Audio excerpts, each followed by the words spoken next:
Kabupaten Bintan itu, desa-desa itu butuh dampingan. Desa-desa itu butuh dampingan, bukan hanya pendamping profesional yang sekarang diangkat oleh Kementerian Desa yang disebut sebagai pendamping lokal desa, pendamping pemberdayaan, terus kemudian tenaga ahli, bukan itu. Tetapi yang betul-betul katakanlah intensif lah untuk melakukan pendampingan ke desa langsung gitu. Jadi satu desa satu pendamping itu. Ya. Nah, teman-teman menurut saya dengan status mahasiswa itu bisa masuk ke sana kalau memang mau serius gitu ya. Mulai dari memetakan potensinya, kemudian nanti merancang ya dengan potensi yang ada itu desa itu mau dikemanakan gitu kan. Dan kalau kita serius berbicara, diskusi dengan Dinas Pemberdayaan Masyarakat Desa, mereka pasti akan memberikan ruang untuk itu. Itu pengalaman kami ya, pengalaman kami di sini gitu loh. Ya, bahkan kita kewalahan juga ini karena permintaan mereka itu cukup banyak ya. Ada desa-desa yang kemudian minta didampingi menjadi desa wisata. Nah, untuk mewujudkan desa wisata itu kan tentu harus ada perencanaan yang matang. Nah, kami menyusun master plan. Ya, menyusun master plan. Kemudian dari master plan itu kemudian kita nanti akan rancang ya ikonnya seperti apa, kita buat sayembara logo beberapa kali ya. Kemudian kita buatkan desain-desain spot-spot yang menarik gitu ya, berbasis pada potensi lokal itu gitu. Jadi sebetulnya banyak sekali kalau kita mau beraktivitas di desa itu. Ya, Kak. Benar. Nah, perusahaan kami, saya kan kebetulan membangun perusahaan 2018. Ya, sampai sekarang itu juga masih eksis gitu, melakukan pendampingan desa itu dan kami mendapatkan kepercayaan penuh dari PMD. Kalau boleh tahu nama perusahaannya apa itu, Kak? Supaya Searching nanti aja saya nanti ada searching di internet Sinergi Multi Performa. ya, Sinergi Multi Performa ya. Nah, searching aja di situ. Itu sebagian 1 tahun itu kita nggak sempat update karena kebanyakan pekerjaan. Jadi Siap, pekerjaan Kak. kita kebanyak sekali ya. Bahkan terakhir ini kami diminta untuk merancang aplikasi namanya e-kinerja untuk aparatur desa. Jadi kinerja aparatur desa itu nanti berbasis kepada IT. Dan itu bisa dimanfaatkan di desa-desa lain gitu loh. Jadi kita nanti bisa kembangkan di sana. Di samping kita memanfaatkan namanya sistem informasi manajemen desa, prioritas utama itu. Dan sekarang kami sedang membangun desain untuk BUMDes-nya. Jadi BUMDes itu kita buatkan aplikasinya nanti kan.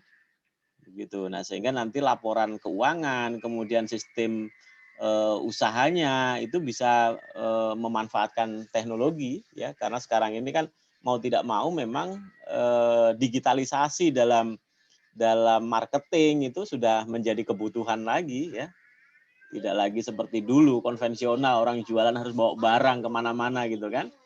Nah, sekarang cukup difoto kemudian diposting di media-media sosial yang terkoneksi dengan marketplace, udah bisa kita jualan. Nah, itu yang sedang kita rancang di sini kan.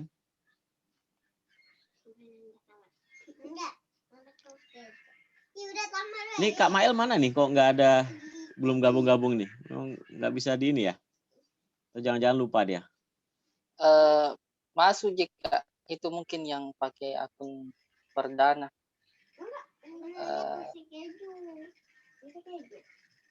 Sebentar saya coba komunikasi lagi. Saya chat, Kak. Oke. Jadi bagaimana nih inunya Pak Ketua diskusinya? Apakah kita mulai saja atau bagaimana? Karena yang saya lihat ini peserta. Iya, kita artinya kan kita sudah maksimal dan sudah melakukan share ke beberapa grup, mungkin nanti kita evaluasi. Mungkin ada baiknya kita antar saja dulu baru dialihkan ke narasumber. Begitu moderator. Jadi saya mulai ini, Pak Ketua Dek. Iya, iya. Kan ada media Oh, iya, Pak. silakan.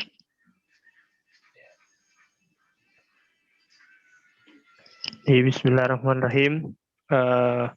Pertama-tama yang terhormat kepada Dr. Aji Suraji Muhammad selaku narasumber dari Koordinator Program Magister Administrasi Publik Universitas Maritim Raja Al-Haj, dan yang terhormat kepada Kakanda Dr. Ismail Suardiwake selaku Akademi Tunas Cendekia Indonesia dan De Yusuf Kalla Research Center for Bugis Makassar Cultural Study Universitas Muslim Indonesia UMI, serta Kakanda dan teman-teman yang sempat hadir melalui diskusi daring LEMI yang ketiga. Assalamualaikum warahmatullahi wabarakatuh. Waalaikumsalam warahmatullahi Waalaikumsalam. Pertama-tama, mari kita ucapkan puji dan syukur kepada Tuhan Yang Maha Esa atas segala rahmat dan hidayah-Nya, sehingga kita bisa melakukan tatap muka meskipun dalam via daring melalui aplikasi Zoom untuk melaksanakan diskusi ketiga Lembaga Ekonomi Mahasiswa Islam Cabang Gua Raya yang bertema BUMDes dan Penguatan IT di Desa, mengenal SIMDes Prima.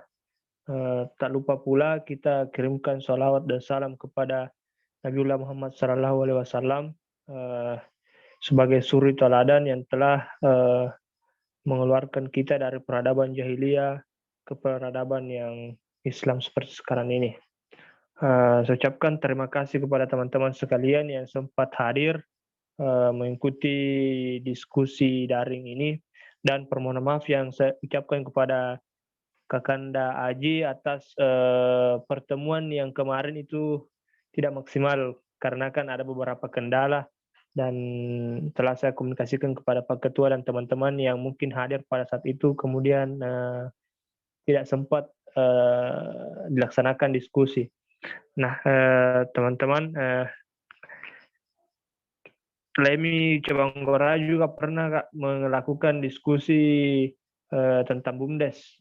Pada saat diskusi pertama itu pengenalan BUMDes dengan materi pengenalan BUMDes. Diharapkan LEMI Cagora ini agak lebih dekat lagi dengan desa, mengenal lebih dekat dengan desa dan memanfaatkan potensi desa. Itu kemarin yang menjadi kesimpulan di diskusi pertama kita. Dan kali ini diskusi ini bertema BUMDes dan Penguatan IT di Desa, mengenal SIMDes Prima. Ya, mungkin karena saya juga kurang paham tentang SIMDes Prima, dan makanya saya akan alihkan saja kepada narasumber kita. Waktu dan tempat saya persilakan. Terima kasih.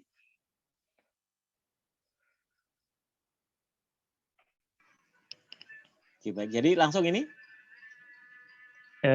Ya Kak, silakan Kak. Nggak ada kata pengantar dari Pak Ketua atau Prof. Mail? Ini Prof. Mail ini kemana? Ini mentor saya. Mungkin ini. biasanya kalau di saya akhir. instruksi potong dulu.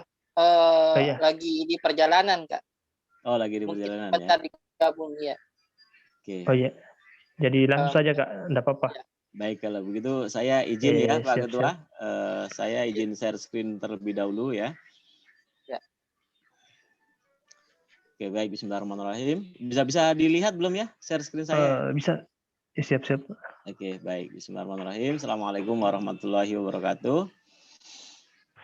Ya, Assalamualaikum warahmatullahi wabarakatuh. Sama-sama kita banggakan, kita hormati Ketua LEMI Cabang Gua Raya, yang saya hormati rekan-rekan aktivis HMI, dan kemarin itu ada beberapa yang japri saya sebetulnya ingin bergabung di dalam Zoom ini ya. Saya sudah kirim linknya juga. Ada beberapa akademisi juga. Ada yang dosen dari Makassar ya, kemudian juga dari provinsi yang lain ya. Tapi mungkin kelupaan atau bagaimana nggak tahu, ini sepertinya belum bergabung ya. Alhamdulillah, puji syukur kehadirat Allah Subhanahu wa taala karena rahmat, hidayah dan inayahnya, maka pada malam hari yang berbahagia ini kita dipertemukan secara virtual untuk bisa berdiskusi, bersilaturahim, bertukar pikiran, bergagasan.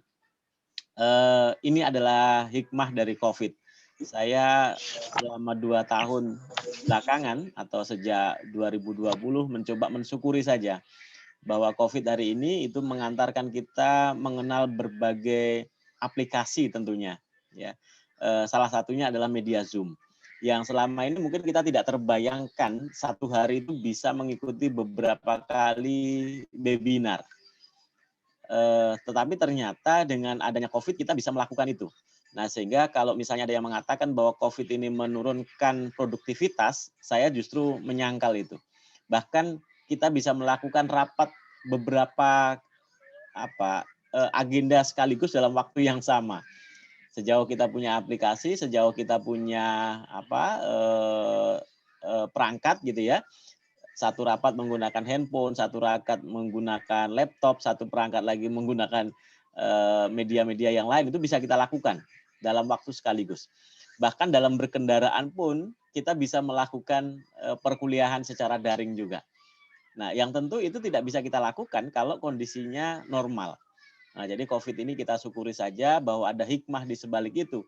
Dan ternyata betul bahwa salah satunya kita dipertemukan dalam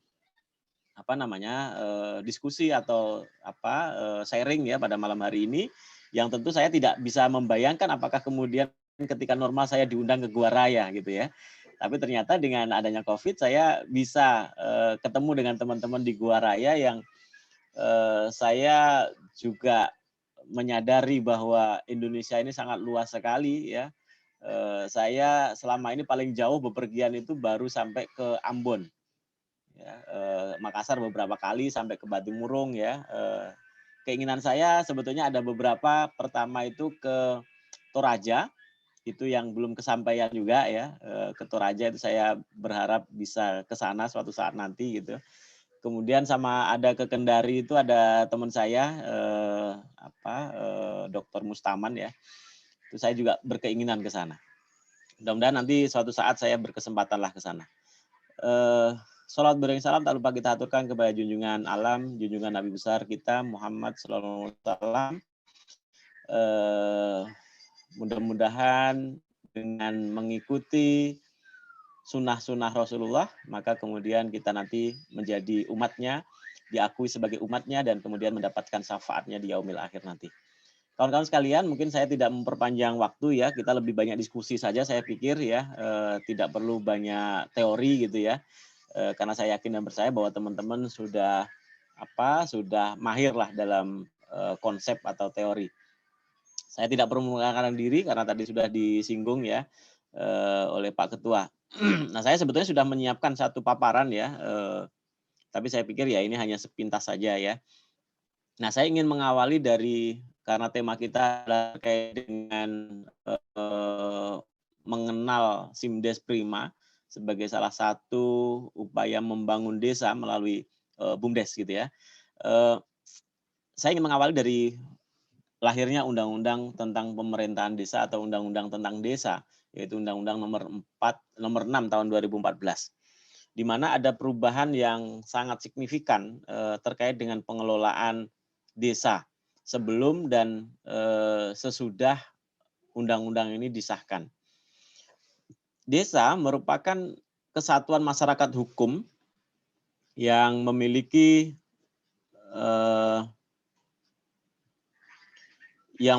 batas wilayah serta wewenang untuk mengatur mengurus urusan pemerintahan, kepentingan masyarakat setempat berdasarkan prakarsa masyarakat, hak asal-usul atau hak tradisional yang diakui dan dihormati dalam sistem pemerintahan negara kesatuan Republik Indonesia. Nah, tentu ini berbeda dengan sebelum undang-undang ini disahkan atau undang-undang ini lahir gitu ya. Kalau dulu desa itu tidak memiliki kewenangan sebagaimana desa hari ini. Tentu dalam hal finansial mereka punya keterbatasan ya, karena mereka sangat minim sekali sumber-sumber pendapatan. Bahkan ada ketergantungan dengan pemerintah kabupaten Ya tergantung kedekatan dari kepala desa itu dengan bupatinya gitu. Nah, sehingga program-program itu ya nyaris berjalan begitu saja tanpa ada perencanaan yang matang, tanpa ada musyawarah desa gitu ya. Nah, sehingga tentu dengan lahirnya Undang-Undang 6 2014 yang kemudian salah satu bagian dari undang-undang itu adalah mensyaratkan adanya transfer dana dari APBN ke desa yang disebut sebagai dana desa tadi. Yang tentu ukurannya juga ada tersendiri. Rata-rata kalau di Kepulauan Riau itu satu desa itu mengelola hampir kurang lebih 1,5 sampai 3 miliar per tahun. Itu bersumber dari dana desa. Ya, belum lagi nanti namanya ada ADD, alokasi dana desa yang bersumber dari APBD yang nilainya itu adalah 10% dari pendapatan asli daerah. Nah, ini cukup besar sekali. Bahkan di Bintan itu adalah salah satu kabupaten di Provinsi Kepulauan Riau yang satu daratan dengan Kota Tanjung Pinang gitu ya. Ada desa yang mengelola anggaran hampir 4,5 miliar per tahun. Ini bukan apa namanya uang yang kecil untuk skala desa, itu uang yang besar gitu ya.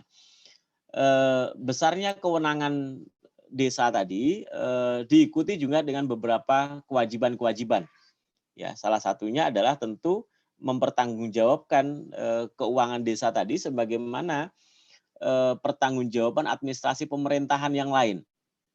Nah, sehingga di awal-awal kebijakan dana desa ini banyak, atau katakanlah saya tidak ingin mengatakan banyak, tetapi ada beberapa desa yang kemudian mereka tidak siap. Dan bahkan pengelolaan dana desanya pun itu dianggap sebagai seolah-olah uang pribadi kepala desa. Nah, sehingga ada beberapa kepala desa yang tersangkut masalah hukum. Mereka merencanakan sendiri, mereka melaksanakan sendiri, mereka mempertanggungjawabkan sendiri gitu ya. Bahkan ada juga dana desa yang dititip ke rekening istrinya. Nah, sehingga ini menjadi persoalan gitu ya. Nah, tapi semakin ke sini, semakin berjalannya waktu, kebijakan pemerintah semakin rigid, semakin jelas, semakin terarah. Nah, sehingga sekarang kalau terkait dengan dana desa itu tidak boleh masuk ke rekening pribadi-pribadi, maka desa-desa itu harus membuat rekening-rekening sendiri, ya, rekening apa desa gitu ya, atas nama desa. Nah, untuk meminimalisir beberapa penyimpangan-penyimpangan terhadap pengelolaan dana desa tadi, maka di dalam Undang-Undang Desa di pasal 84 itu diwajibkan pemerintah desa menginformasikan perencanaan dan pelaksanaan rencana-rencana pembangunannya itu kepada masyarakat. Oleh sebab itu maka banyak desa-desa yang kemudian membuat baliho-baliho. Ketika masuk ke desa tersebut, desa A gitu ya, kemudian di Pampang ada baliho-baliho yang menginformasikan apa namanya pengelolaan dana desanya. Jadi misalnya dana desa dapatnya berapa miliar, kemudian diperuntukkan untuk apa saja. Nah, itu disebutkan di dalam baliho-baliho. Ya, nah karena ini menjadi sebuah keharusan, kewajiban gitu ya. Ketika misalnya mereka tidak melaksanakan itu, maka yang namanya kewajiban itu pasti ada sanksi nanti gitu. Ya.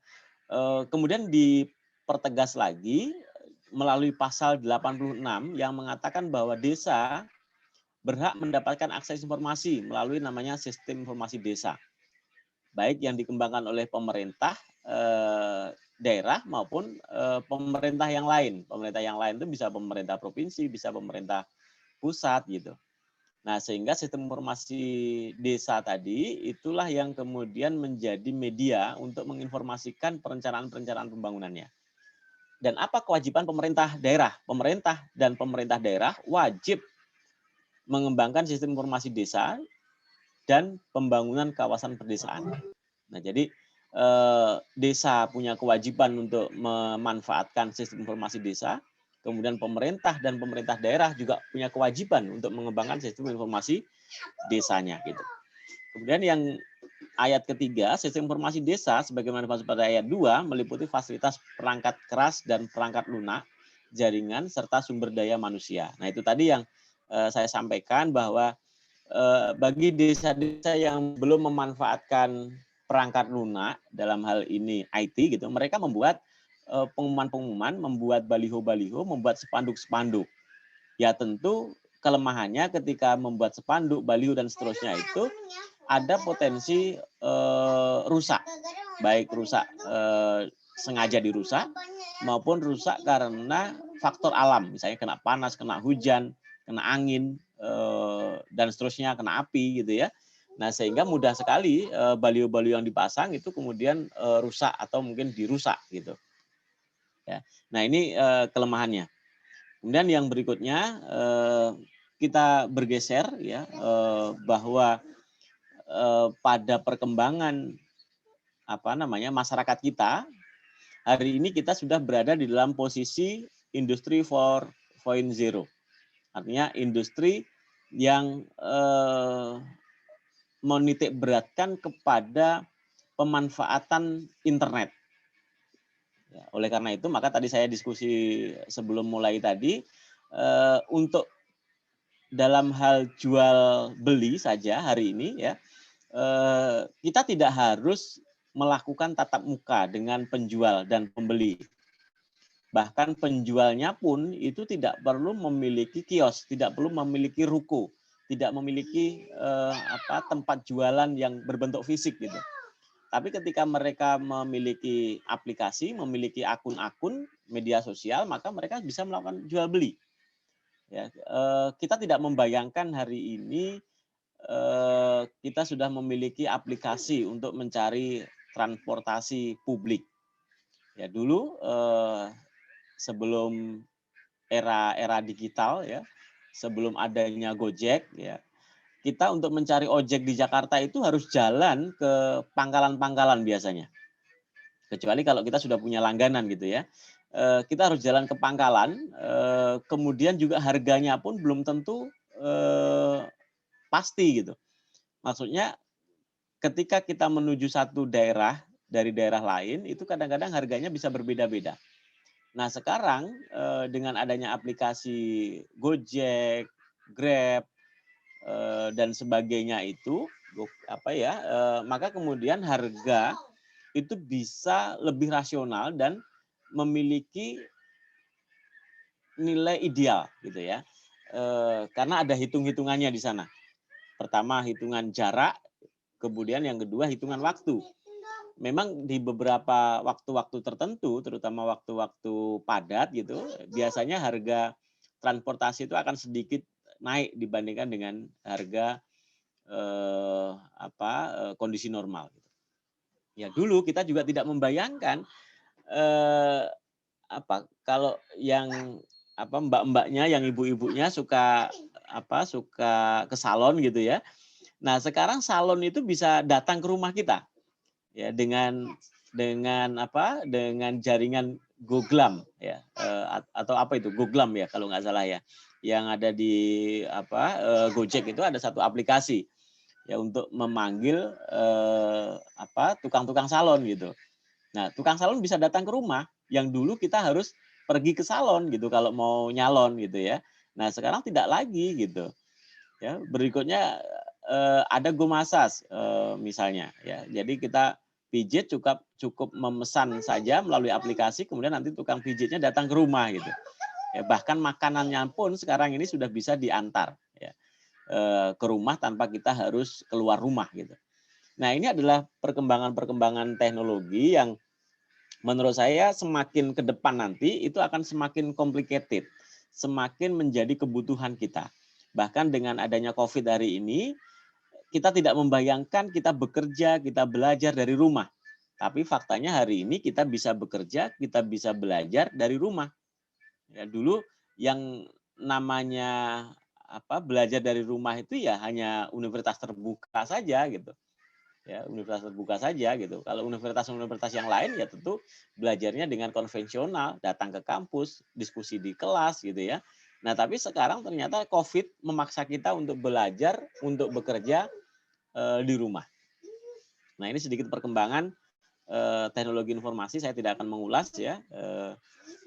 Yang berikutnya, nah ini beberapa pelajaran penting terhadap terhadap wabah COVID-19. Bahwa COVID-19 itu memaksa kita untuk melakukan social distancing, menjaga jarak. Menjaga jarak artinya kita masih dibolehkan untuk ketemu orang, tetapi tentu harus dengan protokol-protokol kesehatan tadi, yaitu menjaga jarak supaya penularan COVID-19 itu bisa diminimalisir. Ya, kemudian belajar bekerja dari rumah, kemudian membiasakan untuk cuci tangan, menggunakan sanitizer gitu ya. Kemudian tidak meludah, tidak bersin, tidak buang sampah sembarangan. Itu adalah pola-pola yang menurut saya perlu kita maknai sebagai salah satu dampak positif dari COVID-19 gitu.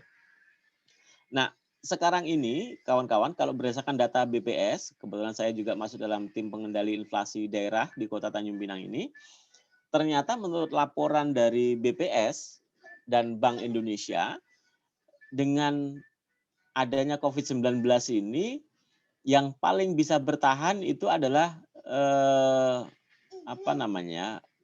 produksi-produksi atau kegiatan-kegiatan yang menyediakan kebutuhan dasar manusia, mulai dari makanan, minuman gitu ya. Karena yang paling terpukul itu adalah industri pariwisata. Ya, di mana-mana saya lihat industri pariwisata itu yang paling, kalau istilah orang Melayu, paling teruk. Ya, paling menerima dampak negatif dari COVID-19. Apalagi kalau pariwisata itu berskala internasional, di mana mereka mengandalkan turis-turis mancanegara. Ya, di Bintan, di di Lago itu ada kawasan wisata yang bertaraf internasional. Bahkan dulu sempat ada yang mengatakan bahwa ini seperti negara dalam negara gitu. Kenapa? Karena mereka isinya turis-turis asing semuanya, orang lokal tidak bisa masuk gitu ya. Kalau masuk itu harus izin security di sana gitu. Bahkan transaksi keuangannya pun mereka menggunakan dolar, tidak menggunakan rupiah. Itu nanti teman-teman bisa searching kawasan wisata Lagoy. Memang tarafnya taraf internasional semua. Satu malam itu ada yang 10 juta, ada yang 15 juta, itu satu malam itu. Ya. Nah, sekarang dengan adanya COVID-19 ini, banyak hotel-hotel yang kemudian harus mengurangi karyawan kalaupun tidak tutup. Jadi ada beberapa juga yang tutup, tapi ada juga beberapa yang masih bisa bertahan dengan cara mengurangi karyawan, kemudian memberikan diskon-diskon kepada masyarakat lokal gitu. Ya. Dan ya kita bisa menikmati lah hotel-hotel bertaraf internasional ya dengan harga yang agak murah dibandingkan dengan harga normal, rata-rata 50% diskonnya itu gitu ya. 50% pun masih di atas 1 juta semua itu ya. Nah, itu adalah beberapa pelajaran penting dari COVID-19. Nah, sehingga kalau merujuk kepada laporan BPS dan BI tadi, bahwa yang paling bisa bertahan itu adalah kebutuhan kegiatan-kegiatan atau aktivitas yang memberikan dukungan terhadap kebutuhan dasar tadi, maka posisi desa itu menjadi sangat strategis sekali. Ya, kalau kita berbicara tentang desa, maka desa itu punya posisi strategis sekali. Kenapa? Karena desa punya lahan yang luas biasanya. Ya, desa punya lahan yang luas, kemudian juga mata pencaharian masyarakat desa itu kebanyakan adalah petani. Kalau tidak petani ya nelayan gitu. Ya, nah sehingga hasil-hasil produksi pertanian, kemudian hasil tangkapan ikan, nelayan tadi, itu yang akan memasok kebutuhan masyarakat di perkotaan gitu. Nah, cuman selama ini yang melakukan distribusi hasil-hasil pertanian tadi, itu kan lebih banyak yang dilakukan oleh para tengkulak. Teman-teman tahu nggak ya tengkulak itu apa ya? Halo? Iya. Iya, pengecer, Kak. Pengecer. Dia bukan pengecer. Kalau tengkulak itu lebih kepada apa ya istilahnya? Pengepul. Pengepul. Ya. Nah, yang menikmati hasil-hasil pertanian, hasil-hasil perikanan, hasil-hasil tangkapan nelayan itu bukan petaninya, bukan nelayannya, tapi pengepul-pengepul itu. Ya, kalau istilah kami tengkulak-tengkulak atau istilah lebih familiarnya lagi itu di sini disebut sebagai, aduh apa ya kok jadi saya lupa. Tauke. Bukan toge ya, tapi tauke. Tauke itu istilah kalau orang Kepri ini dia adalah orang Cina yang tinggal di pulau ya. Kemudian mereka menyediakan sembako. Jadi nelayan-nelayan itu sebelum dia melaut, karena kalau melaut itu kan beberapa hari gitu ya. Jadi mereka mengambil sembako, mengambil bahan pokok dulu, baik untuk dibawa ke laut maupun untuk ditinggal di rumah masing-masing. Nah kemudian mau tidak mau nanti hasil tangkapannya itu harus dijual kepada tauke tadi. Dengan harga yang ditentukan secara sepihak oleh tauke. Nah itu terjadi berulang-ulang sehingga ada keterikatan antara nelayan dengan tauke di sini. Dan itu sulit sekali untuk diputus. Ya, karena ada simbiosis yang sebetulnya tidak mutualisme. Ya, simbiosis yang tidak mutualisme. Karena nelayan itu diposisikan sebagai pekerja gitu. Ya, seolah-olah menjadi pekerja tauke-tauke tadi sehingga hasil tangkapan ikan itu ketika dijual ke tauke tadi itu tidak mengikuti harga pasar, tapi mengikuti harga yang ditentukan sepihak oleh tauke tadi. Nah ini jadi persoalan gitu ya. Saya pikir itu juga terjadi di daerah-daerah lain yang lebih banyak digeluti oleh para petani-petani.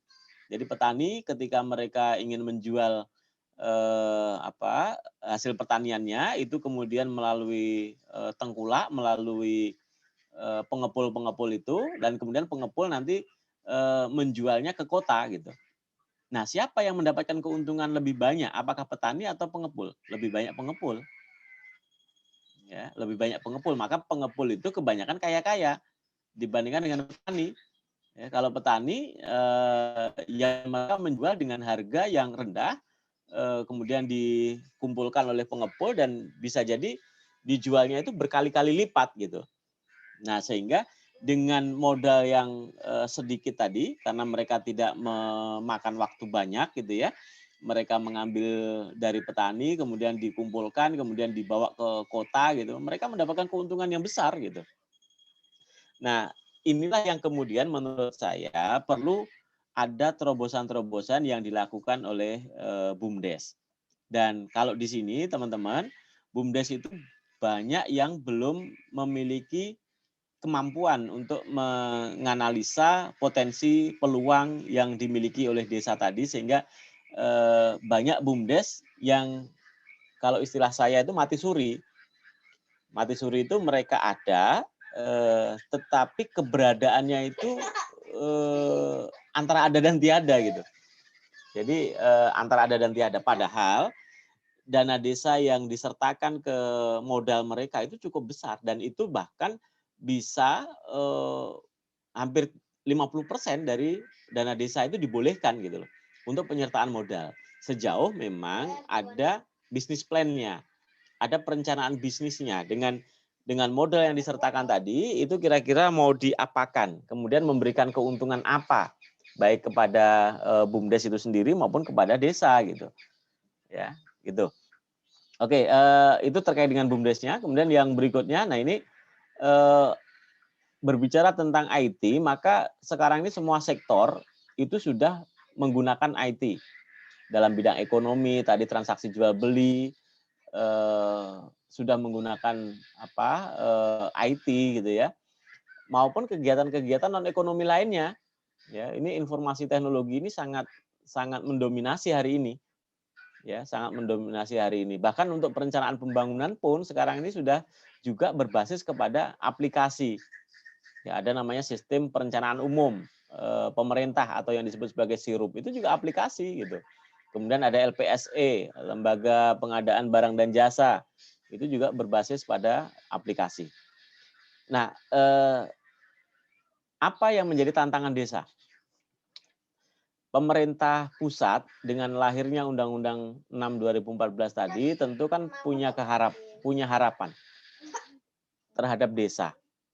Apa saja harapannya? Tentu harapannya pertama desa-desa yang ada itu menjadi lebih maju, lebih mandiri, masyarakatnya lebih sejahtera. Karena kalau berbicara tentang kemiskinan itu hampir 80% itu berada di desa-desa. Ya, nah maka kemudian ada stimulus yang diberikan oleh pemerintah pusat melalui dana desa itu, di mana sebagian anggaran dana desa itu digunakan untuk kegiatan-kegiatan produktif, terutama dalam sisi pemberdayaan ekonomi masyarakat. Nah oleh karena itu, ketika misalnya desa itu menghabiskan anggaran dana desanya untuk aktivitas pemberdayaan ekonomi, itu tidak disalahkan gitu. Ya. Kemudian yang berikutnya apa? Faktanya bahwa desa itu punya potensi yang luar biasa, sumber daya alamnya melimpah, tanahnya luas gitu ya. Bahkan sekarang ini sedang marak-maraknya namanya wisata desa atau desa wisata. Ya, di beberapa daerah di Jawa, saya salah satunya misalnya di daerah Ponggok, desa Ponggok namanya, nanti coba di searching. Ponggok itu berada di Klaten ya, Jawa Tengah gitu. Itu omsetnya, penghasilannya dalam 1 tahun anggaran itu terakhir itu sebelum Covid kemarin saya datang ke sana, itu mendekati 15 miliar. Itu berasal dari mana? Cuman mereka memiliki mata air. Jadi mereka punya sumber air gitu ya, yang kemudian dikelola, diolah oleh BUMDes-nya tadi dan menjadi desa wisata dan memiliki omset terakhir itu hampir 15 miliar. Bahkan Menteri Keuangan Bu Sri Mulyani itu sempat berkunjung ke sana untuk memastikan betul enggak angka 15 miliar itu diperoleh oleh desa tersebut dengan mengoptimalkan potensi yang ada. Ternyata betul gitu. Ya. Kemudian secara finansial desa itu didukung oleh 2 sumber keuangan yang cukup signifikan. Pertama adalah dana desa, kemudian yang kedua adalah alokasi dana desa. Nah, desa bersumber dari APBN, sedangkan ADD itu bersumber dari dana APBD kabupaten atau kota. Jadi 2 sumber itu yang hari ini menjadi modal dasar untuk melakukan pembangunan. Belum lagi nanti PADES-nya, pendapatan asli desanya gitu. Oke, saya lanjut saja. Di sini sudah jam 9, hampir jam 9 ya. Saya takut nanti kemalaman nanti. Nah, satu tantangan besar hari ini. Kalau kita ingin menguasai dunia, maka kita harus menguasai IT. Kenapa harus IT? Karena dengan IT itu kita bisa berselancar, kita bisa mencari tahu, ya, yang disebut sebagai big data tadi. Misalnya saja begini, satu daerah itu kalau misalnya jumlah penduduk yang berjenis kelamin perempuan itu lebih banyak, maka apa potensi yang bisa kita kembangkan di sana? Mohon maaf, misalnya softtek misalnya. Nah, setiap orang kan butuh softtek kalau yang perempuan gitu. Nah, itu kan bisa menjadi satu produk yang kemudian bisa kita tawarkan di tempat itu gitu. Nah, itu pentingnya kita mengetahui atau memiliki big data tadi.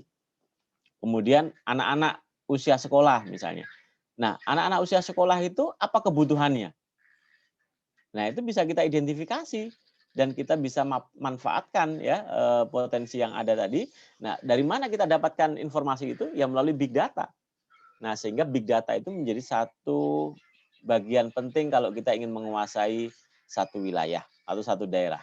Bahkan di Kepri ini kemarin ada salah satu anggota DPD RI, Dewan Perwakilan Daerah, dia tidak perlu kampanye, tidak perlu turun ke daerah-daerah untuk memperkenalkan diri. Ia hanya melakukan broadcast rata-rata hampir setiap hari gitu ya, untuk mengingatkan bahwa yang bersangkutan itu ada gitu. Hanya sekedar menyapa saja, selamat pagi, selamat siang, selamat sore, selamat malam, selamat beraktivitas dan seterusnya dan seterusnya. Ya, cukup mereka melakukan broadcast SMS saja ke nomor-nomor yang dimiliki tadi gitu. Kemudian mengantarkan dia ke Senayan. Nah, inilah pentingnya big data. Kita mengetahui nomor saja, kita bisa manfaatkan itu dan mengantarkan yang bersangkutan menjadi anggota DPD RI. Nah, apalagi kalau misalnya kita semakin detail memiliki big data tadi gitu. Nah, maka banyak hal yang bisa kita lakukan. Oke, nah berikutnya saya ingin memperkenalkan namanya Sistem Informasi Manajemen Desa Prioritas Utama. Ini kami sebut sebagai strategi membangun desa berbasis IT. Nanti saya coba demokan sedikit ya, bagaimana Sistem Informasi Manajemen Desa itu bekerja gitu. Nah, di dalam Sistem Informasi Manajemen Desa itu terdapat beberapa menu. Ya, ada menu kependudukan, di sana data kependudukan itu bisa diupdate gitu ya. Karena yang menjadi persoalan hari ini kadang-kadang tidak sinkron antara data di lapangan dengan data yang ada di BPS. Ya, sering tidak sinkron, apalagi kalau berbicara tentang data kemiskinan. Ya, nah, yang memiliki data itu siapa ya? Tentu yang paling kecil tingkatannya itu ya ada di desa, gitu. Jadi pemerintah desa menguasai data itu terkait dengan kemiskinan, terkait dengan peluang pekerjaan, terkait dengan pendidikan, mereka punya itu. Dan ini bisa diolah gitu ya, data kependudukan tadi. Kemudian yang berikutnya adalah layanan administrasi, tentu skala desa. Ya, itu bisa dilakukan secara online. Jadi kalau misalnya teman-teman desanya sudah punya aplikasi ini, maka untuk mengajukan surat-surat skala desa itu bisa dilakukan secara online. Jadi nanti bisa mengajukan surat untuk mengupdate KTP atau KK gitu ya. Cukup dari rumah saja gitu. Jadi tidak perlu datang ke kantor desa, cukup dari rumah saja, kemudian nanti memenuhi syarat-syarat itu, kemudian nanti pemerintah desa menyiapkan gitu, kemudian nanti tinggal ngambil saja. Bahkan kemarin itu di desa yang kami bina itu mereka sudah punya ide untuk bagaimana surat-surat yang dibutuhkan warga desanya itu diantar. Jadi sistem antar bola, tidak jemput bola tapi antar bola. Artinya surat menyurat yang sudah jadi itu nanti akan diantarkan ke penduduk yang meminta tadi. Gitu. Ya. Kemudian yang berikutnya adalah inventarisasi aset. Jadi aset-aset yang dimiliki oleh pemerintah desa itu bisa disimpan datanya itu ke dalam aplikasi kita, aplikasi SIMDes tadi. Misalnya ada surat tanah, nah maka surat tanahnya tadi, sertifikatnya tadi itu bisa di-scan gitu ya. Ya meskipun sekarang ini sudah ada lagi namanya sertifikat tanah digital gitu ya. Maka lebih mudah lagi. Nah sehingga tinggal disimpan arsip tadi ke dalam sistem itu gitu ya. Bahkan bukan hanya tanah gitu, bangunan, kemudian kendaraan itu bisa diinventarisir melalui sistem informasi manajemen desa tadi. Nah, terakhir itu juga kita menyediakan slot bukan hanya informasi terkait dengan anggaran tapi juga layanan bantuan. Nah, sekarang ini kan banyak sekali bantuan-bantuan pemerintah. Ada namanya BLTDD, ada namanya bansos, ada namanya bantuan-bantuan pemerintah yang lain gitu ya. Nah, itu semuanya bisa disimpan di dalam aplikasi kita sehingga ketika misalnya ada pihak-pihak yang membutuhkan data itu tinggal print out saja gitu.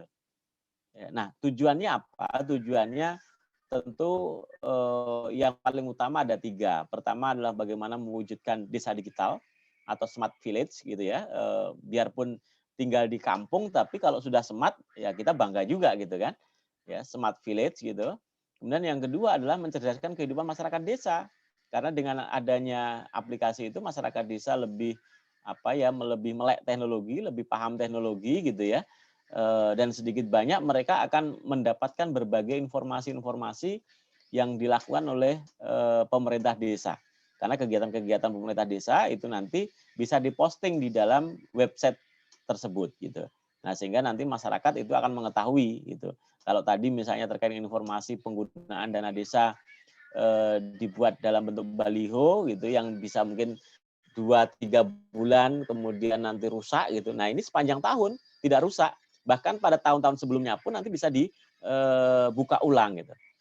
Nah, kemudian yang ketiga adalah membantu mewujudkan transparansi dan akuntabilitas aparatur desa. Nah, itu adalah fungsi dan tujuan dari aplikasi kita. Nah, kemudian kami dari perusahaan pun juga memberikan kesempatan bagi teman-teman untuk melakukan katakanlah pemanfaatan aplikasi kita. Nah, apa yang didapatkan oleh teman-teman? Yang didapatkan oleh teman-teman ketika menggunakan aplikasi yang kita kembangkan, maka teman-teman memiliki hak untuk mendapatkan fee terhadap pembiayaan yang kita ambil dari aplikasi tersebut, dan hitungannya adalah per desa per bulan. Jadi semakin banyak desa yang teman-teman dampingi atau teman-teman promosikan untuk menggunakan aplikasi kita itu, maka teman-teman semakin banyak mendapatkan fee per bulannya. Fee-nya berapa? Fee-nya itu adalah 50.000 per desa per bulan. Nah, sehingga tinggal dikalikan saja, kalau misalnya ada 200 desa dikalikan 50.000 kalikan 1 tahun ada 12 bulan, itu berapa dapatnya gitu. Ya. Kemudian yang kedua, mendapatkan lisensi untuk penggunaan legalitas perusahaan karena sudah menjadi mitra. Jadi nanti teman-teman kalau memang berminat, misalnya ikut lelang, ikut tender gitu ya, nanti teman-teman boleh menggunakan perusahaan kami ya untuk mengikuti lelang atau tender tadi gitu, sesuai dengan scope dari perusahaan kita gitu. Kemudian yang berikutnya, teman-teman nanti punya kesempatan untuk melakukan pendampingan kepada desa-desa yang menggunakan aplikasi kita. Nah, sehingga nanti dengan demikian tentu banyak program yang bisa kita create nanti kepada desa-desa yang menjadi binaan kita tadi. Saya pikir itu dulu ya sebagai pengantar diskusi kita, dan terakhir saya mencoba mendemonstrasikan atau menunjukkan ya bagaimana aplikasi kita itu bekerja. Bentar, sambil kalau misalnya ada yang pengen diskusi, coba boleh nanti moderator membantu atau menampung pertanyaan-pertanyaan dari teman-teman sambil saya buka aplikasinya.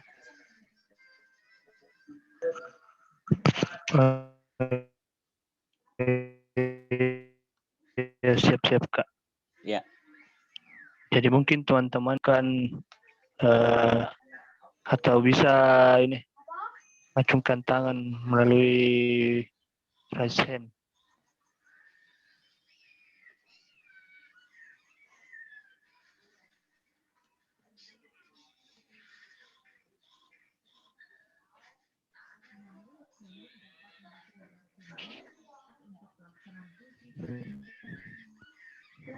Mas, sebelumnya Kak, ini pertanyaannya langsung saja atau mana? Langsung saja enggak, biar nggak terlalu lama-lama ya. Oh iya. Ini ada satu penanya Kak dari Pak Ketua sendiri yang mau bertanya. Silakan. Oke, siap. Iya.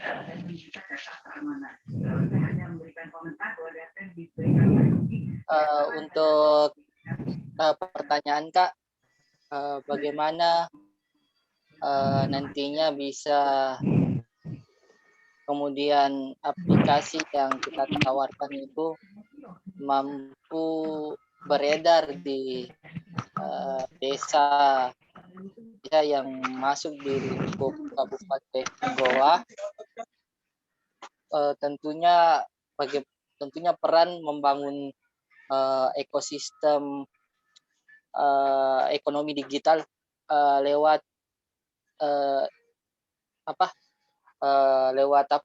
binaan kreator-kreator dari desa itu sendiri Kak. Apakah itu memungkinkan untuk kita lakukan? Oke, langsung saya tanggapi saja ya, moderator ya. Iya. Iya, siap Kak. Siap. Ya, jadi ini adalah kesempatan menurut hemat saya ya. Kenapa? Karena teman-teman punya lembaga, punya LEMI, punya HMI gitu ya, yang tentu punya legalitas. Nah, berdasarkan legalitas itu, teman-teman nanti bisa saja meminta audiensi gitu ya kepada PMD kalau mau cepat, karena kan sistemnya bisa bottom up, bisa top down. Bottom up itu maksudnya teman-teman bisa langsung masuk ke desa-desa. Tentu resikonya ketika masuk ke desa-desa kan harus door to door, harus satu persatu, ya kan? Kita ada, halo, suara saya terdengar nggak ya? Terdengar juga. Terdengar ya. Nah, kalau misalnya kita datangi satu persatu desa dengan 240 sekian desa tadi kan tentu membutuhkan waktu yang panjang gitu ya, membutuhkan waktu yang lama gitu. Yang paling mudah itu sebetulnya adalah melalui Dinas Pemberdayaan Masyarakat Desa atau lewat bupati misalnya, ya, atau lewat anggota dewan misalnya begitu. Teman-teman kan pasti saya yakin dan percaya lah punya jaringan yang banyak sekali ya ke pemerintah kabupaten kota gitu. Nah, sehingga dengan demikian teman-teman bisa mempromosikan gitu loh bahwa kita punya aplikasi dengan kelebihan nanti teman-teman saya kasih testimoninya, saya kasih user sama apa namanya passwordnya gitu ya. Nanti kalau misalnya mau saya kasih juga manual booknya. Nah, sehingga teman-teman nanti bisa mempraktekkan itu ya. Boleh, Kak. Nah, nanti teman-teman ketika demo itu sudah paling tidak sedikit banyak memahami apa sih yang dimaksud dengan SIMDes Prima ini gitu ya. Nah, kalau namanya itu juga nanti bisa berubah gitu ya. SIMDes Prima itu maksud kami adalah Sistem Informasi Manajemen Desa Prioritas Utama. Nah, kalau teman-teman punya bahasa-bahasa lokal di sana untuk menunjukkan apa keunikan kultur, keunikan budaya yang kemudian itu bisa kita letakkan kepada aplikasi kita, nggak masalah. Nanti kita tinggal rubah saja gitu. Nah, jadi teman-teman bisa menggunakan dua cara tadi. Pertama adalah bottom up, itu melalui desa-desa ya, atau top down menggunakan pendekatan kekuasaan dalam arti ya lewat bupati, lewat dinas atau lewat dewan misalnya begitu kan. Dewan kan punya, kalau di yang saya tahu ada namanya dana aspirasi atau pokir, pokok-pokok pikiran ya. Biasanya mereka punya anggaran slot untuk itu. Nah, sehingga ini menjadi pintu masuk juga sebetulnya dewan berkomunikasi dengan kades-kades gitu, berkomunikasi dengan aparatur desa dengan aplikasi yang diberikan ini gitu. Nah, jadi itu nanti saya kasih testingnya, trialnya ya, silakan nanti teman-teman bisa manfaatkan itu. Dan ini tidak hanya dikelola satu orang, bisa dikelola secara bersama-sama gitu. Tapi nanti ada jenjang pengelolaannya. Ada pengelola yang bisa melihat semuanya, ada pengelola yang hanya bisa membuat berita, ada pengelola yang bisa mengedit berita begitu. Nah, sehingga nanti jenjang perannya itu berbeda-beda ya, berbeda-beda. Ya samalah kalau di organisasi kita itu ada departemen, ada bidang, ada ketua umum gitu-gitu. Nah, jadi perannya nanti berbeda-beda. Nah, ini nanti bisa dibuatkan gitu. Nah, untuk Kak, SIMDes Prima ini udah masuk di kawasan wilayah Sulsel belum, Kak? Ya, kemarin itu kita buka Narahubung. Bahkan kemarin sampai ke NTT juga, ke Nusa Tenggara Timur, ke Bali juga ada gitu ya. Kita nanti ada grup Narahubung sebetulnya, tetapi teman-teman kayaknya masih belum fokus ke sana dan isinya itu lebih banyak akademisi. Kenapa? Karena ini bisa menjadi program pengabdian kepada masyarakat gitu. Jadi nanti dosen-dosen ketika berkunjung ke desa memberikan ini gitu ya, itu menjadi program pengabdian masyarakat mereka, bahkan bisa dijadikan tema riset gitu. Jadi boleh saja. Nah, ini saya coba share screen tadi setelah kita login tadi ya. Bisa terlihat ya? Bisa terlihat nggak ini yang saya share? Terlihat. Ya. Nah, ini adalah menu-menu tampilan. Ya, nanti kalau misalnya masyarakat ya dia hanya bisa melihat depannya saja. Ini namanya back end. Jadi orang yang bekerja di balik meja ini bisa melihat semuanya. ya, karena kita punya akunnya tadi. Nah, tampilannya seperti ini, ya, ada info desa, ini terkait dengan identitas desa, ya, terkait dengan luas wilayahnya, kemudian nanti struktur organisasinya, ini ada di sini, ya. Kemudian juga ada kependudukan tadi, ya, jumlah penduduknya ada berapa, kemudian KK-nya ada berapa, kemudian bahkan kepada calon pemilihnya pun juga ada di sini. Nah, sehingga teman-teman itu bisa mendeteksi di desa A itu nanti pada pemilu 2024 itu berapa sih jumlah pemilih yang menggunakan hak pilih nanti. Nah, ini kan secara politik kan nanti tentu kalau dewan punya kepentingan di sini gitu. Ya, punya kepentingan di sini. Bahkan sampai ke sukunya pun nanti bisa, ya. Kalau di sini itu kan banyak pendatang gitu ya. Nah, kalau misalnya dewan itu dari Jawa, nah nanti bisa mendeteksi di mana sih orang-orang atau penduduk satu desa itu yang sukunya Jawa itu tinggal di daerah mana. Nah, ini bisa dideteksi nanti di situ. Ya, kemudian nanti ada layanan surat, ya. Ini banyak sekali template-template surat di sini, puluhan, ya.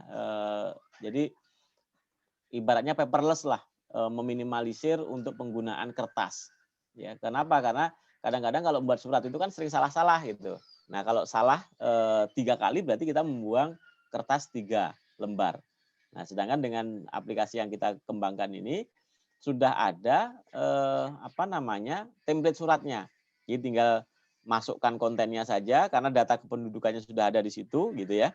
Karena tidak mungkin salah. Misalnya si Anu, nick-nya berapa? Nah, di dalam data kependudukan itu sudah ada gitu. Ya, kemudian sekretariat ini terkait dengan informasi, inventarisir ya. Kemudian data keuangan juga ada di situ gitu ya.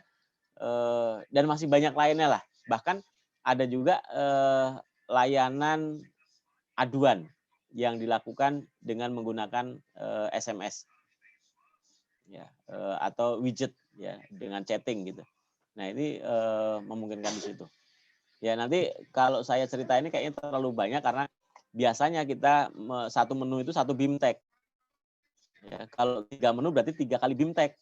Ya, misalnya BIMTEK surat menyurat, BIMTEK kependudukan, BIMTEK inventarisir gitu ya. Banyak sekali teman-teman nanti bisa mengkreasi dengan aplikasi ini. Begitu. Dan sekarang kami sedang mengembangkan bagaimana kemudian data-data di desa tadi itu bisa dimonitoring secara berjenjang. Jadi kalau misalnya kecamatan A punya 5 desa, maka kecamatan A tadi itu punya tool, punya aplikasi untuk memonitor jumlah penduduknya berapa di kecamatan tersebut, kemudian desanya isinya berapa penduduknya, jenis kelaminnya, usianya dan seterusnya, bahkan pekerjaannya dan seterusnya. Nah, jadi bisa kita kembangkan ke sana, gitu. Nah, ini kalau misalnya pemerintah kabupaten atau kotanya itu punya keinginan untuk menjadikan smart city, ini adalah langkah yang tepat, langkah yang efektif lah untuk mewujudkan smart city di daerah tersebut gitu.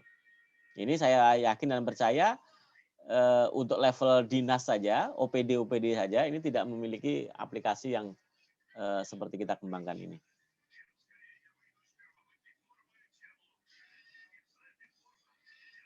Oke. Ya itu sepintas saja ya karena terlalu banyak nanti kalau misalnya saya ceritakan satu persatu di sini.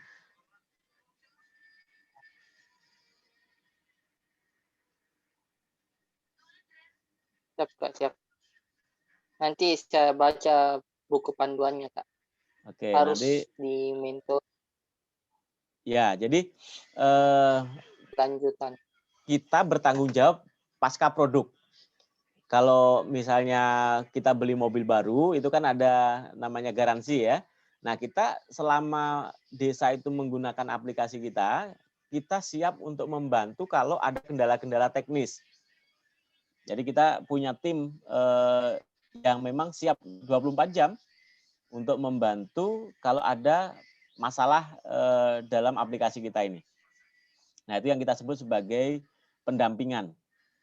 Nah, teman-teman itu ya nanti lebih lebih banyak pasifnya ketika sudah terinstal ke desa-desa ya, karena tim kita nanti ada yang mendampingi gitu secara teknis kalau misalnya ada kendala-kendala dalam pemanfaatan aplikasi kita ini. Ya.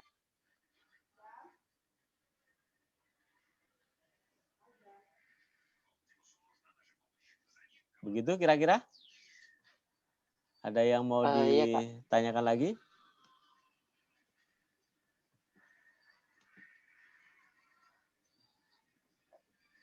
Kembali moderator. Ya. Ya, sempat ada pertanyaan lagi dari teman-teman mengenai aplikasi Simdes Prima.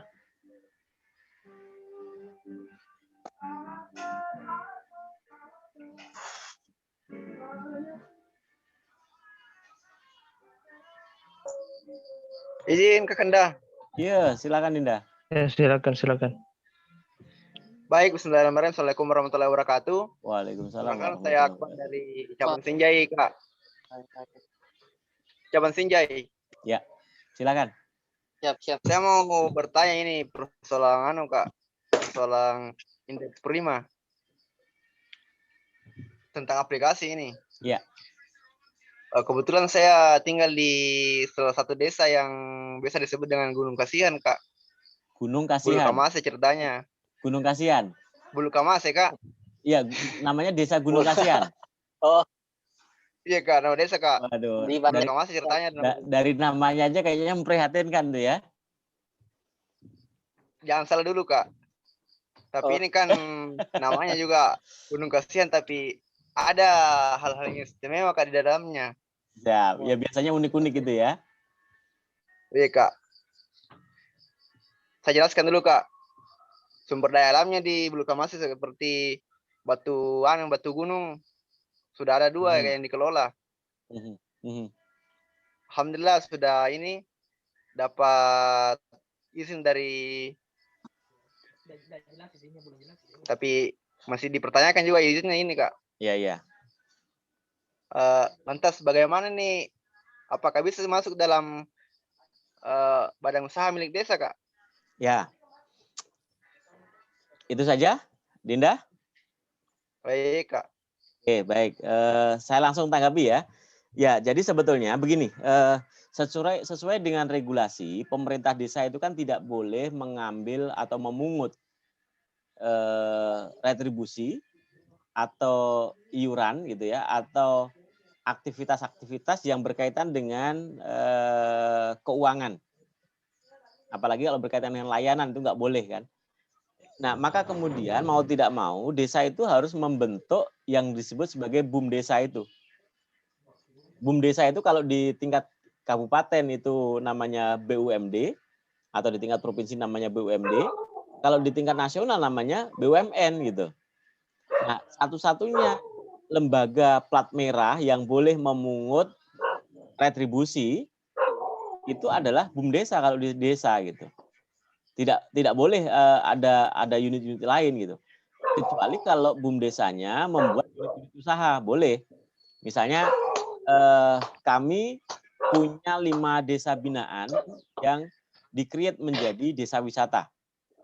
Nah, kalau saya lihat tadi dari namanya saja sudah unik kalau menurut saya. Ya, nah sehingga keunikan nama desa itu bisa menjadi daya tarik bagi wisatawan. Kalau misalnya tadi ada potensi geopark gitu ya, potensi bebatuan. Nanti teman-teman bisa searching itu di Sleman, Jogja, itu ada satu daerah ya isinya batu-batu ya seperti di Eropa gitu. Ya, di Natuna itu ada juga namanya alipstone. Jadi batu yang berdiri tegak gitu ya, seperti huruf alif, maka kemudian disebut sebagai alipstone. Itu langganannya Bu Susi Pujiastuti saat menjadi menteri. Bahkan sampai hari ini pun Bu Susi itu juga masih rajin untuk berkunjung ke Natuna dan menginap di sana. Saya kebetulan pernah juga nginap di satu kamar dengan Bu Susi, cuman pernah ditinggali tidur saja sama Bu Susi gitu. Jadi orang sekitar Natuna itu tak berani tidur di kamarnya Bu Susi itu. Nah, saya ya sambil uji nyali juga gitu kan. Saya ternyata berani gitu. Ya. Nah, keunikan-keunikan desa ini tidak dimiliki oleh kota-kota biasanya. Ya, tadi seperti misalnya bebatuan. Kalau di kota jarang itu yang ada punya batu-batu seperti itu. Ya, punya batu-batu seperti itu jarang, apalagi kalau misalnya ada potensi sumber daya alam yang lain, misalnya mata air atau persawahan gitu ya. Nah, itu teman-teman bisa mengusulkan konsep kepada pemerintah desa. Pak Kades, Pak BPD, kami punya konsep untuk menjadikan desa Bapak menjadi desa wisata. Ini loh konsep kami. Nah, itu bisa dijual nanti gitu. Kemudian nanti teman-teman membantu membuatkan peraturan desanya, perdesnya, supaya menjadi payung hukum gitu. Ya, nah, banyak hal sebetulnya yang bisa kita lakukan untuk mengembangkan desa di sekitar kita, terutama desa kita sendiri gitu. Ya, sejauh memang kita bisa punya punya inovasi, punya gagasan gitu ya, untuk mengangkat desa-desa kita tadi menjadi desa yang menjual gitu. Begitu. Nah, jadi menurut saya sangat mungkin. Nah, kalau misalnya teman-teman ya tentu ini tidak satu lokasi ya, tidak satu kabupaten atau satu kota gitu. Kalau teman-teman mau membuat uji coba misalnya, oke ini saya punya desa dan ini akan menjadi testimoni atau menjadi pilot project untuk pemanfaatan sistem informasi manajemen desa. Oke, saya kasih free. Kasih waktu 3 bulan. Silahkan manfaatkan, silahkan gunakan sistem informasi manajemen desa itu selama 3 bulan free, tanpa dipungut retribusi apapun, tanpa dipungut sewa apapun gitu ya. Nanti kalau memang sudah oke, mau, ya nanti itu menjadi rujukan bagi desa-desa yang lain untuk memanfaatkan aplikasi kita itu. Nah, seperti itu. Jadi selain testimoni, ya nanti teman-teman akan bisa memanfaatkan mengotak-ngatik isi dari aplikasi kita itu ya. Teman-teman nanti juga saya kasih akses atau katakanlah kesempatan untuk memilih satu desa ya di masing-masing kabupaten kota yang punya desanya tadi untuk menjadi pilot project. Pilot project. Nah, di situ nanti teman-teman bisa mempromosikan ke desa-desa yang lain gitu. Syukur-syukur nanti melibatkan PMD ya dalam program ini gitu. Nanti bisa diusulkan di sana. Begitu. Begitu, Dinda.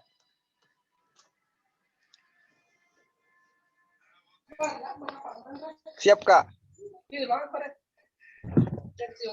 Masih bisa Kak. Masih ada ini kelebihan-kelebihannya di Gunung Kasihan, Kak. Ah, apa itu, Dinda? Kebetulan ini Kak ada juga di Bulkamas itu ada wisatanya, Kak. Ada kemarin baru dibuka ini di bulan lalu. Pemandian BJ. Belum bisa di poska karena masih perlu dirawat, perlu perhatian pemerintah ini di Kabupaten Sinjai. Kalau boleh tahu itu pengelolanya siapa? Pok Darwis, BUMDes atau perseorangan? Kemarin Kak, desa yang anggarkan, Kak. Iya, maksud saya desa intinya itu. Pembangunan Kak, pembangunan ini di kayak pengaspalan itu diarahkan ke sana, Kak. Oke. Supaya bisa ini wisata dinikmati khalayak ramai. Ya, berarti masih tahap pembangunan ya, belum tahap pemanfaatannya ya? Belum, Kak. Ya, nah tentu itu nanti akan menjadi kewenangan BUMDes ketika daerah tersebut sudah menjadi destinasi wisata. Kenapa? Karena nanti kan ada retribusi masuk, misalnya begitu kan? Atau ada spot-spot foto yang memang disediakan untuk pengunjung. Nah, itu kan ada retribusinya nanti. Atau ada spot-spot untuk kulinernya. Jadi ada stan-stan, ada tempat-tempat yang memang disediakan untuk pengusaha di daerah itu, terutama pengusaha kuliner gitu kan. Nah, mereka nanti pasti akan sewa. Nah, ketika sewa, maka yang boleh memungut sewa itu tidak pemerintah desa, tetapi harus dilakukan oleh BUMDes gitu.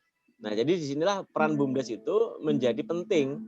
Nah, BUMDes ketika di akhir tahun tentu nanti kan ada rapat umum pemegang saham atau rapat tahunan. Nah, rapat tahunan itu yang kemudian nanti akan dibagi profitnya antara BUMDes dengan pemerintah desa. Nah, disitulah yang disebut sebagai PADes tadi. Nah, semakin tinggi pendapatan desa, maka nanti ada beberapa reward yang diberikan oleh pemerintah. Ya, bahkan desa itu bisa menjadi desa yang maju, gitu. Bukan hanya desa yang berkembang, begitu. Nah, ini Prof. Mael kayaknya sudah hadir. Assalamualaikum, Prof. Waalaikumsalam warahmatullahi wabarakatuh. Silakan dilanjut, Mas Haji. Prof lagi di mana? Di Makassar atau di Samata, di daerah perbatasan Makassar dan Goa ini. Masya Allah, siap. Tambah moncer aja nampaknya nih ya. Amin, amin. Mas, paling tidak mungkin kita boleh bersama-sama dengan Pak Rizal dan kawan-kawan ini, kita boleh ada satu desa percontohan lah. Jadi nanti mungkin tugasnya Rizal mengidentifikasi kira-kira desa mana yang kita jadikan percontohan, dan ini mohon pendampingannya, kita langsung implementasi SIMDes Prema itu. Nah, itu yang pertama. Yang kedua adalah kan menjadi masalah karena konsep yang diturunkan dari Jakarta sangat bagus, tapi prakteknya kita tidak memiliki sumber daya di daerah untuk menerjemahkan itu sebagaimana yang SIMDes Prema sudah lakukan. Oleh karena itu, boleh jadi Rizal dan kawan-kawan ini perlu segera mengidentifikasi satu desa di Goa, lalu kita bekerja, mendampingi dan sebagainya. Kalau kita sudah insya Allah bekerja selama 6 bulan, paling tidak kan sudah terlihat nih bibit-bibitnya. Maka ini sudah bisa kita laporkan ke pemerintah Kabupaten Goa, sudah boleh menjadi gerakan di desa-desa lain. Karena problemnya adalah boleh jadi BUMDes ataupun kemudian pengelolaan desa ini kan benar-benar baru ya di kita. Sehingga orang semua tidak punya benchmark, tidak punya sebuah contoh dan sebagainya. Dan insya Allah mungkin kita dua Rabu yang akan datang akan berdiskusi dengan salah satu desa yang di mana Ibu Menteri Keuangan itu kemudian pernah berkunjung, dan itu salah satu contoh BUMDes yang sukses. Dan Rabu yang dekat ini kita akan diskusi dengan satu senior yang sudah mendaftarkan hak kekayaan intelektual terkait dengan program pengelolaan BUMDes, dan itu berjalan di Tasikmalaya dan Jawa Barat.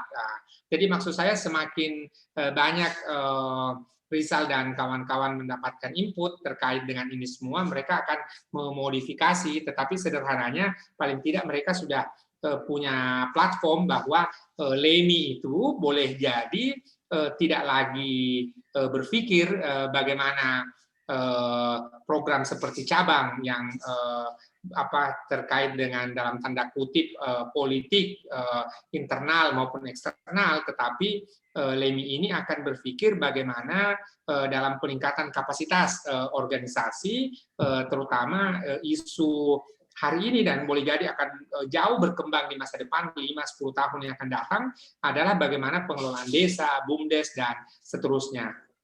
Terakhir, bacaan saya di Harian Kompas bahwa kalau selama ini kita hanya mengenal koperasi, mengenal CV, PT, dan sebagainya, maka sekarang BUMDes ini menjadi satu unit usaha tersendiri yang jikalau ini kemudian dikembangkan secara serius oleh teman-teman, maka saya berpandangan HMI itu tidak lagi hanya romantisme Yogyakarta atau PBHMI di Jakarta saja, tetapi kemudian justru kader-kader HMI itu berada di seluruh pelosok-pelosok desa. Kalau di Sulawesi Selatan sendiri, kita hanya 2 kabupaten tidak ada cabang, yaitu Toraja dan Toraja Utara. Selebihnya hampir semua kabupaten kota di Sulawesi Selatan itu ada cabang. Bahkan sekalipun di kabupaten itu tidak ada perguruan tinggi, entah kenapa bisa ada cabang seperti Selayar. Itu tidak ada perguruan tinggi, ada cabang di sana. Tapi itulah jagonya anak Hemi ya, mengada-adakan yang tidak ada. Ya. Sehingga kemudian teman-teman di LEMI ini akan punya satu perspektif tersendiri terkait dengan peningkatan kapasitas. Itu mungkin dari saya, Mas Aji.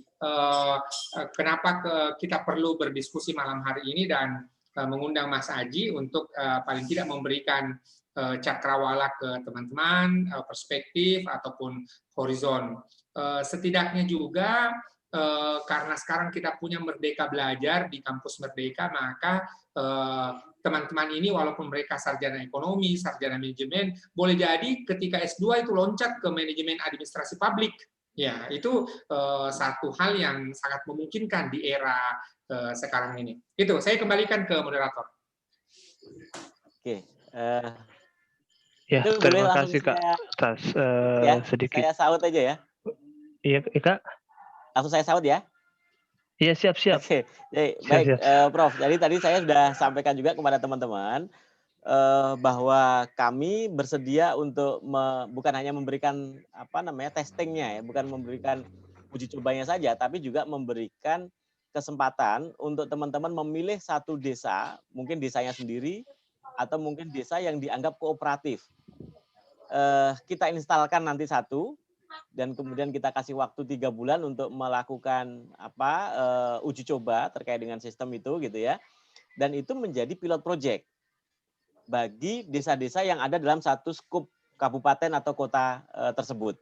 Nah, jadi kalau bisa sudah mulai dipetakan kira-kira desa mana yang kooperatif dengan keberadaan LEMI yang kemudian kita berikan testimoni untuk penggunaan aplikasi kita.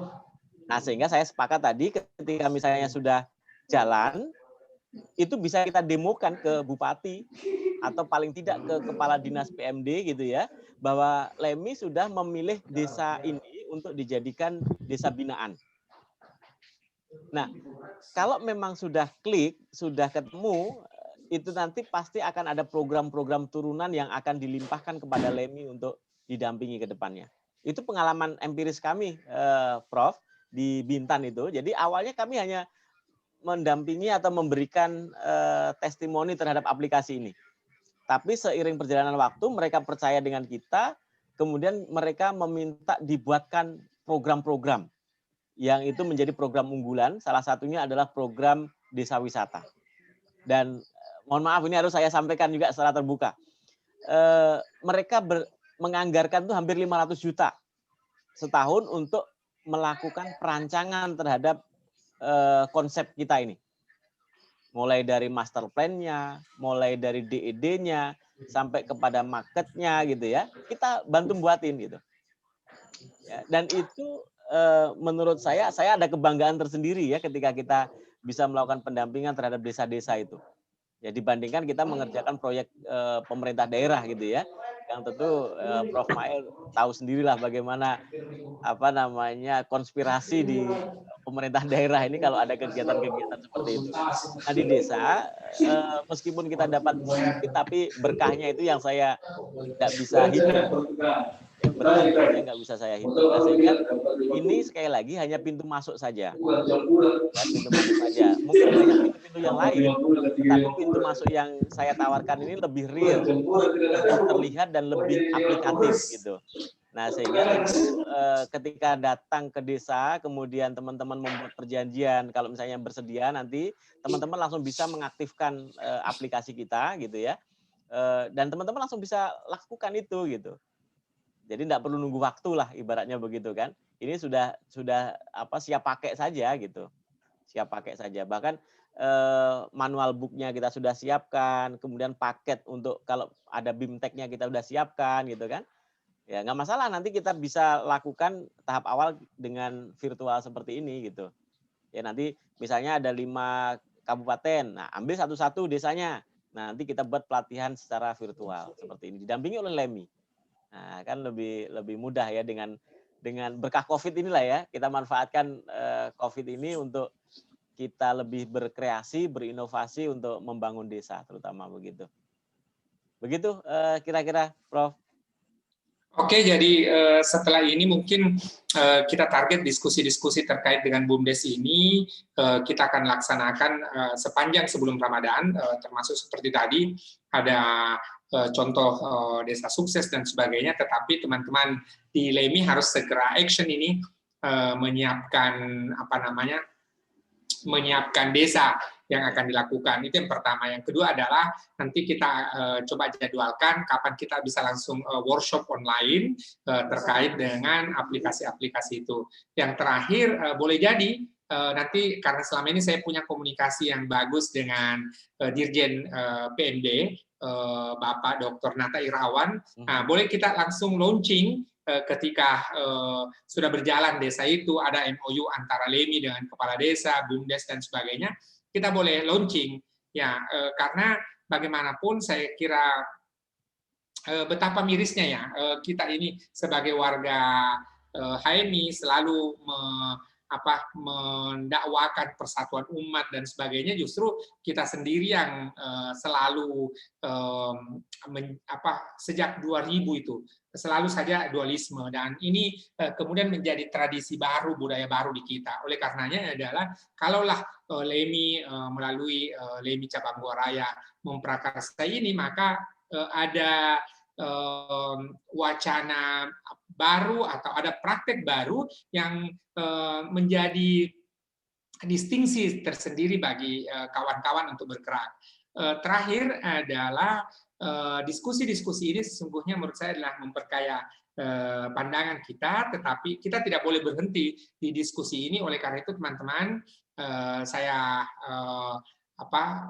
sampaikan nanti Rizal silahkan langsung bentuk tim kecil, langsung mengidentifikasi, langsung mencari desanya dan langsung action. Apalagi kemudian di Bintan sendiri sebenarnya sudah bergerak oleh Mas Aji, sehingga kemudian akan sangat mudah sekali kalau kemudian langsung action. Jadi kita akan memperkaya lagi paling 2 kali diskusi, tapi selebihnya lebih kepada actionnya. Itu moderator, silahkan. Ya, terima kasih atas sedikit pengantarnya, Kak. Mungkin masih ada penyampaian dari Kakanda Aji terkait ya, diskusi sekali ini. lagi bukan hanya kerja sosial ya, tapi juga ada benefit secara finansial juga. Kalau misalnya tadi saya tawarkan satu desa, tetap sama nih Prof, tawarannya tidak berubah ya. Satu desa itu teman-teman dapat fee sebagai narahubung 50.000 per desa per bulan. Maka kalau 200 desa, itu teman-teman mendapatkan fee 10 juta per bulan. Kalau 1 tahun berarti tinggal dikalikan 12 bulan. Nah, ini akan bisa menjadi amunisi baru untuk organisasi kita, baik di LEMI maupun di HMI, supaya nanti perkaderan juga bisa berjalan gitu. Ya, saya pikir siapa yang akan bisa memberikan itu, dan itu tidak hanya 1 tahun sampai putus kontrak gitu. Jadi kalau desa itu mau menggunakan seterusnya ya fee itu tetap teman-teman dapatkan gitu. Ya, teman-teman dapatkan tanpa berkurang gitu. Ya, tanpa berkurang. Nah, sehingga ini satu sisi ada pengabdiannya, satu sisi juga ada profesionalitasnya gitu. Nah, sehingga nanti ya ini sekali lagi menjadi tantangan bagi teman-teman untuk bisa berkontribusi lebih nyata lagi kepada desa-desa di sekitar kita. Ya, jangan tadi seperti yang Prof sampaikan tadi, kita lebih banyak berwacana, berdiskusi tanpa aksi nyata gitu. Ya, nah, saya pikir ini adalah sebagai pintu masuk saja. Saya pikir nanti akan ada pintu-pintu yang lain yang kemudian kita bisa berbuat lebih maksimal. Saya ingat pesan Prof Mail bahwa sebaik-baik manusia itu adalah yang paling bisa memberikan manfaat bagi manusia yang lain. Saya pikir itu saja, Pak Moderator. Terima kasih ya atas waktu dan kesempatannya. Mudah-mudahan kita bisa follow up lagi nanti kegiatan diskusi ini dengan lebih lebih nyata lagi ya, melalui praktek-praktek, melalui BIMTEK begitu. Nah, sehingga nanti keberadaan kita itu betul-betul diakui baik oleh masyarakat yang ada di desa maupun oleh pemerintah daerah sendiri itu. Terima kasih. Assalamualaikum warahmatullahi wabarakatuh. Ya, waalaikumsalam warahmatullahi Berarti Mas wabarakatuh. Aji, kita langkah pertama ini adalah menentukan desanya ya. Ya, betul. Desanya, lalu antara LEMI dan desa itu melakukan MOU. MOU. Setelah ada langkah kedua itu tadi, LEMI dan desa melakukan MOU. Langkah ketiga kita langsung BIMTEK untuk Kita buat MOU dulu. MOU dulu. Kita buat MOU, MOU langkah dulu ketiga, antara LEMI dengan perusahaan kita ya. Simdes Prima dengan antara LEMI dan Simdes Prima, lalu kemudian langkah keempat kita langsung BIMTEK, langsung aplikasi. Betul. Ya, setelah ini berjalan, mudah-mudahan berjalan sebulan atau 2 bulan, kita boleh adakan kuliah umum bersama Pak Dr. Nata Irawan, Dirjen PMD, dalam rangka mengenalkan bahwa sudah ada desa Prima, ya kita sebut desa Prima di Kabupaten bagus Goa. Juga idenya. Ya, kita sebut desa Prima di Kabupaten Goa yang telah didampingi oleh LEMI. Oke, itu dicatat teman-teman LEMI supaya segera kita bergerak. Ya, siap Kak. Segera dilaksanakan untuk membentuk tim kecil dan mulai menelusuri teman-teman yang dari Gua Raya domisili di desa di sana untuk dijadikan satu percontohan seperti yang disampaikan dari Kakanda tadi. Ya. Mungkin di sini juga ada teman kita dari perwakilan BUMDes, namanya Bung Jaya, cuma dia pakai akun Rina. Iya, siap hadir. Iya, mungkin ada yang mau disampaikan, apalagi nih aplikasinya bagus untuk diterapkan di BUMDes, tak? Iya, saya kira untuk sementara belum ada ketua. Ya, jadi nanti kita bahas saja di diskusi langsungnya, Dek. Oh iya. Karena soalnya tadi saya enggak menyimak mulai dari awal. Karena dari iya, siap, Kak. Iya. Nanti untuk teman-teman yang enggak ikuti dari awal hingga akhir, materinya nanti saya share, dan saya sudah buat juga grup info diskusi LEMI supaya ada berkelanjutan dari setiap kegiatan-kegiatan yang dilaksanakan oleh LEMI bisa tersampaikan. Siap, benar. Ya, buat teman-teman juga yang di luar dari cabang Gua Raya bisa membuat hal yang sama untuk di cabangnya masing-masing untuk menggali potensi ekonomi desa yang ada di cabangnya.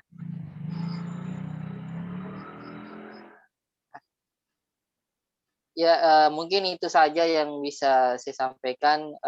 Dikembalikan kepada moderator untuk mungkin bisa memberikan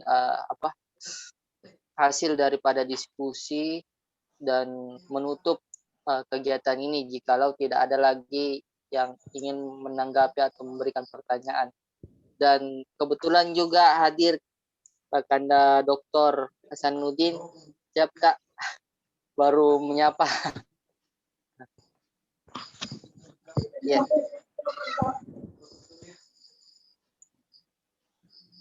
Moderator Isan boleh ambil alih. Mana di moderatornya? Kayaknya koneksinya nggak bagus. Nggak apa-apa, Rizal aja yang tutup, silakan. Oh iya, siap Kak. Kayaknya 1, 2, 3. Hasil daripada diskusi ini bagaimana seperti yang disampaikan oleh Kakanda Dr. Aji, bahwa peranan daripada IT Big Data di dalam mengelola segala aktivitas yang ada di muka bumi, terkhusus di desa itu sendiri nantinya bisa memberikan manfaat oleh desa. Tinggal bagaimana literasi, sosialisasi dan edukasi yang kita berikan lewat pendampingan oleh rekan-rekan mahasiswa maupun akademik, seperti yang dilakukan oleh BUMDes dilakukan oleh Kades ya di Desa Ponggok itu sendiri.